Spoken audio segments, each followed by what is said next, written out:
तो हेलो, स्वागत है आप सभी का हमारी एक और न्यू वीडियो में। तो जैसा कि आपको पता है कक्षा 11वीं वालों, कल आपका एग्जाम होने वाला है हिंदी का। तो उसके लिए हम लोग कुछ इंपॉर्टेंट क्वेश्चंस लेके आ चुके हैं कक्षा 11वीं वालों के लिए। बहुत इंपॉर्टेंट क्वेश्चंस हैं। इन क्वेश्चनों को आप लोग कल से, क्योंकि ये इनमें से आपका पेपर बनेगा। तो उससे पहले अगर आपको वीडियो चलेगी तो वीडियो को सबसे पहले कर दीजिए लाइक एंड चैनल को सब्सक्राइब। एंड अभी तक आपने हमारे क्लास क्लासेस के टेलीग्राम को ज्वाइन कर, डिस्क्रिप्शन में आपको लिंक मिलेगी, टेलीग्राम को ज्वाइन कर सकते हैं। एंड अपने दोस्तों के साथ इस वीडियो को शेयर कर दीजिए। एंड हमारे राज क्लासेस आपको यूट्यूब पर कुछ नहीं करना, अगर आपको हमारा चैनल ना मिले तो राज क्लासेस 87 सर्च करना है तो हमारा चैनल आ जाएगा। तो वीडियो स्टार्ट करते बिना किसी देरी के। तो जैसे तो कक्षा 11वीं हिंदी वार्षिक परीक्षा अति महत्वपूर्ण प्रश्न 2025 होने वाले हैं। तो इन्हीं में से आपको बनेगा। तो आप लोग ये क्वेश्चन सारे के सारे क्वेश्चन आप लोगों को करके ही ले आना है बच्चों। कल आपके पेपर में बहुत सारी मदद की जाएगी। तो देख सकते हो, पहले खंड काव्य, पद साहित्य का इतिहास, दो अंक के प्रश्न होने वाले हैं। 2 अंक के प्रश्न होने वाले हैं। ये आपको उसके फोटोज चाहिए या PDF चाहिए तो आपको टेलीग्राम पे मिलेगी। टेलीग्राम की लिंक डिस्क्रिप्शन में दी गई है, तो ज्वाइन कर लेना। तो पहला है सगुण और निर्गुण धारा में अंतर स्पष्ट कीजिए। दूसरा है प्रगतिवाद कवियों के नाम है, उनकी एक एक रचनाएं लिखिए। तीसरा है छायावादी की 2 विशेषता लिखिए। चौथा, भक्तिकालीन को हिंदी साहित्य का स्वर्णकाल क्यों कहा जाता है। एंड अपना 5वां है भारतेंदु युग की 2 विशेषताएं, 2 प्रवृत्तियां लिखिए। एंड अपना 6वां है प्रयोगवादी काव्य की 2 विशेषताएं बताइए। एंड अपना 7वां लास्ट क्वेश्चन है अपना रीतिकाल की 2 प्रमुख विशेष प्रवृत्तियां लिखिए। तो ये आपके 2 अंक के प्रश्न हो गए हैं आपके। तो बच्चों, ये आपके सारे के सारे 2 अंक के प्रश्न हैं। इन 2 अंक के प्रश्नों को आप लोग को अच्छे तरीके से आपको याद करने हैं। चलते अपने और भी खंड काव्य खंड की ओर चलते अपने 2 अंक आरोह पाठ से 2 अंक के प्रश्न होने वाले हैं। तो अपना पहला क्वेश्चन है आपका, कबीर ने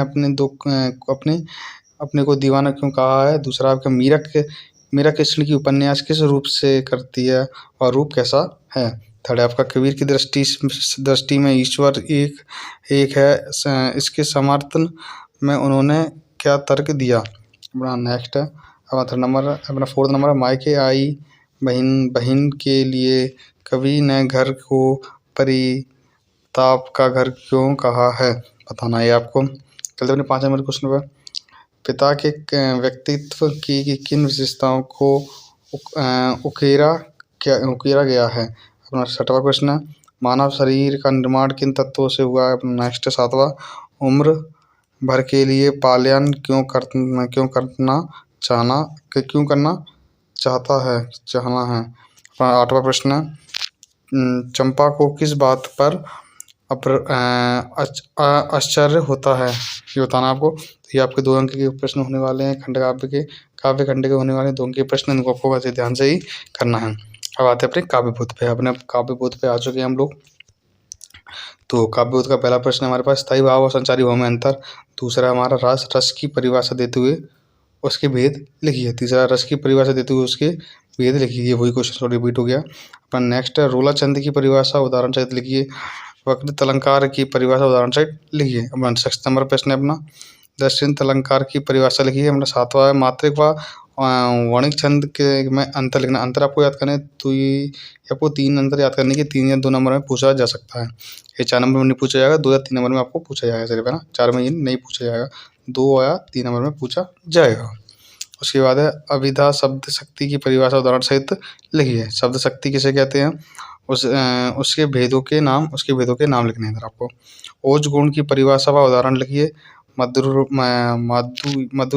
गुण की परिभाषा व उदाहरण लिखिए। एंड अपना नेक्स्ट 13 नंबर क्वेश्चन है अपना, लक्षणा और व्यंजना शब्द की परिभाषा की शब्द शक्ति पे अंतर लिखना है। तो इसके आप लोग बस स्क्रीनशॉट ले लो एक बार, इन सब के स्क्रीनशॉट ले लो आप लोग, ले लिए। चलते नेक्स्ट क्वेश्चन पे। हाँ, अपना लास्ट एक क्वेश्चन तो रह गया।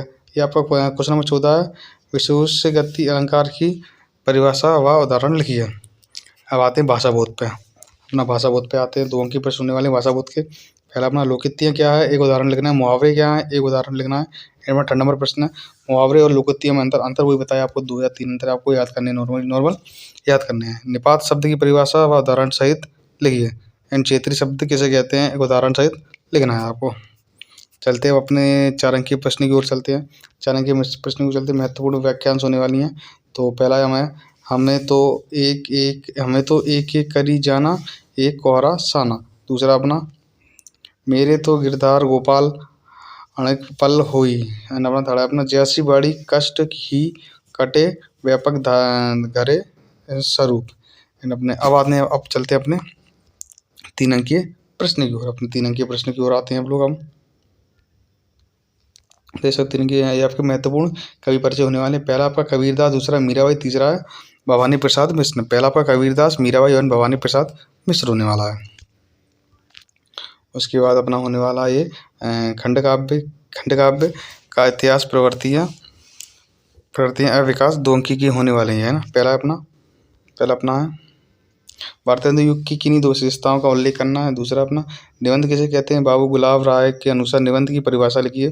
थर्ड है आत्मकथा और जीवनी में अंतर। चौथा रेखा चित्र और संस्मरण में अंतर। एंड 5वां उपन्यास और कहानी में अंतर बताना है आपको। एंड 6वां अपना नाटक और एकांकी में अंतर लिखना है। तो ये आपको दे सकते हो। ये आपके पूरे क्वेश्चन होने गए। 6 क्वेश्चन है आपके, वेरी इंपॉर्टेंट क्वेश्चन होने वाले हैं। इन 6 को आपको याद करना है अच्छी तरीके से। ये गद्य साहित्य के इतिहास का प्रवर्तन 2 अंक के प्रश्न होने वाले हैं। अब आते हैं गद्य खंड पे आते हैं। 2 अंक के प्रश्न होने वाले हैं गद्य खंड के। आरोह पाठ से लिया गया ये। तो पहला है आपका नमक का दरोगा कहानी का कौन सा पात्र आपको सबसे अधिक प्रवृत्ति करता है, क्यों और क्यों। दूसरा है अपना मियां नसीरुद्दीन के व्यक्तिगत की 2 विशेषताएं लिखी हैं। तो विशेषता लिखनी है। पंडित अलोपादीन की गाड़ियाँ कहाँ और क्यों किसने रोकी थी। एंड अपना नेक्स्ट है मियां नसीरुद्दीन को नान भाइयों का मसीह नान भाइयों का मसीह क्यों कहा गया बताना आपको। नान भाई किसे कहते हैं। एंड अपना लास्ट है पंतेर पंचाली फिल्म की शूटिंग का काम 2.5 साल तक क्यों चला, ये बताना आपको। ये अपने होने वाले आरोह पाठ से लिए गए हैं सारे प्रश्न।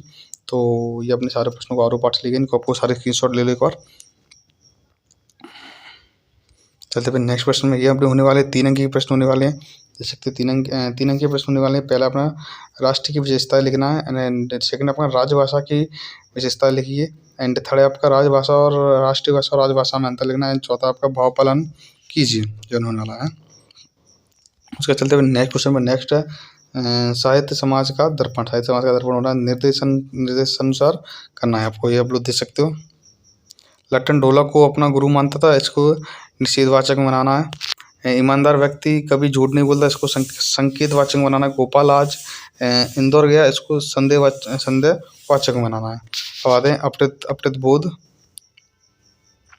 अब आते हैं अपने अपृत बोध पे, यानी कि 3 अंकीय प्रश्न पे अपृत बोध है। पत्र लिख नहीं पाते 4 अंकीय है। तो आपका औपचारिक अनौपचारिक होने वाला है। औपचारिक अनौपचारिक पत्र होने वाला है।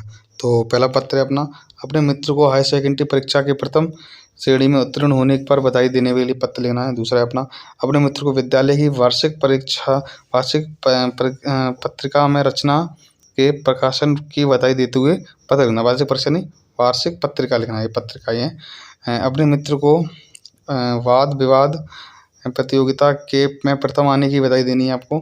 इसके लिए पत्र लिखना है आपको। आपके क्षेत्र में पोस्ट मास्टर साहब को नियमित डाक वितरण न होने की शिकायत पत्र लिखिए। एंड अपना लास्ट है नगर पालिका अध्यक्ष को जल की अनियमित अनुपूर्ति के संबंध में शिकायत लिखना है। अब आते हैं हम लोग अपने निबंध पर। निबंध होने वाले 4 अंक के प्रश्न होने वाले निबंध के। देख सकते हैं निबंध कौन से आने वाले हैं। तो पहला अपना विज्ञान के चमत्कार आपको याद करना है, या प्रदूषण याद करना है, साहित्य और समाज याद करना है, कोरोना से बचाव सावधानियाँ, नारी शिक्षा महत्व। ये आपको मैंने पिछली बता दिया था पिछली वीडियो में, तो वो इधर है। नेक्स्ट है आपका क्वेश्चन है बाल मुकुंद गुप्त ने देश को अभागे भारत क्यों कहा है बताना आपको। लॉर्ड कर्जन के व्यक्तित्व की 2 विशेषताएं का वर्णन कीजिए। एंड अपना नेक्स्ट है दबा हुआ आदमी एक कवि भी है, यह बात कैसे पता चला। अब आते हैं हम लोग गद्यकांश की व्याख्यांश करना। ये 4 अंक के प्रश्न होने वाले हैं। तो पहले अपने देख सकते हो, नौकरी में ओहदे की ओर ध्यान मत देना, डैश ऊपरी आय बात हुए स्रोत के जैसे सदैव प्यास बुझती है। इसके आप लोग स्क्रीनशॉट ले लो। अब आते हैं आप लोग अपने महत्वपूर्ण परिचय, माने कि 3 अंक के प्रश्न बनते हैं। लेखक परिचय बने प्रेमचंद्र सोबती मन्नू भंडारी। अब अपने 2 अंक के प्रश्न पे आते हैं। 2 अंक के प्रश्न होने वाले हैं हमारे पास। पहला लता मंगेशकर के गायन की विशेषता लिखी। दूसरा है शास्त्रीय संगीत और चित्रपाट संगीत में क्या अंतर है। थर्ड अपना लता मंगेशकर को भारतीय गायिका में बेजोड़ क्यों कहा गया है। चौथा कुएं का मुंह छोटा रखने के क्या कारण होते हैं, क्या कारण हैं लिखिए। हैं रेजानी पानी किसे कहते हैं। एंड लास्ट अपना कुएं खुदाई करते समय सिर पर धातु का टोप क्यों पहनते हैं। ये आपको सारे क्वेश्चंस बच्चे आप लोग करना है आपको, ये आपके होने वाले, इनको आपको सारे क्वेश्चंस आपको एकदम से याद करने हैं क्योंकि आपका पेपर बहुत नज़दीक है। तो बच्चों यहाँ तक वीडियो देख लो, प्लीज़ वीडियो को कर लीजिए सबसे पहले लाइक एंड चैनल को सब्सक्राइब एंड राज क्लास के टेलीग्राम को ज्वाइन कर लीजिए। एंड तो मिलते हैं अपने नेक्स्ट वीडियो में, तब तक के लिए बाय, थैंक यू। अपने दोस्तों को इस वीडियो को शेयर कीजिए, थैंक यू।